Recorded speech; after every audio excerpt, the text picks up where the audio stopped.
চাচা, বাড়িঘর এত সাজানো কেন? আর হেনা কোথায়?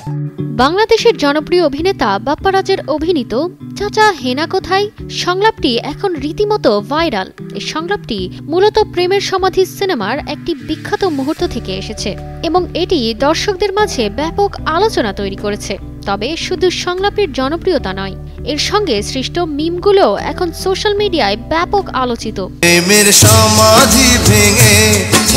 সিনেমার মূল সংলাপ ছিল চাচা হেনা কোথায় এবং এই সংলাপটি ইন্টারনেটে বিভিন্ন রূপ নিয়েছে। দর্শকরা মজা করে বিভিন্ন রকমের পরিস্থিতিতে এই সংলাপ ব্যবহার করছেন।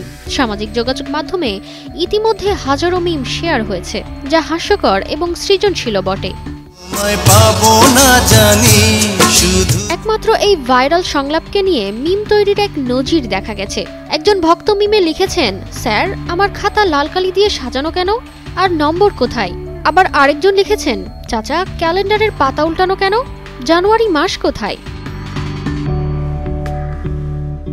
এছাড়া বেতন পাওয়ার পরের সপ্তাহের ঘটনা নিয়েও মিম হয়েছে, যেখানে লেখা হয়েছে স্যালারি পাওয়ার এক সপ্তাহ পর চাচা আমার হাতে তো ফাঁকা কেন, আমার সব টাকা কোথায়?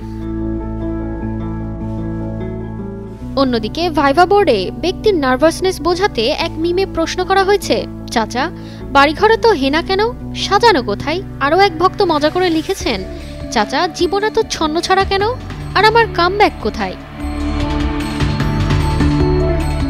কিছু মিম আরও ভিন্ন ধারায় তৈরি হয়েছে। এক ভক্ত হেনা চরিত্রে শাবনাজের ছবির সাথে লিখেছেন, চাচা হেনা কোথায়, হেনা তো টাঙ্গাইলে স্বামী সন্তান নিয়ে সুখে আছে।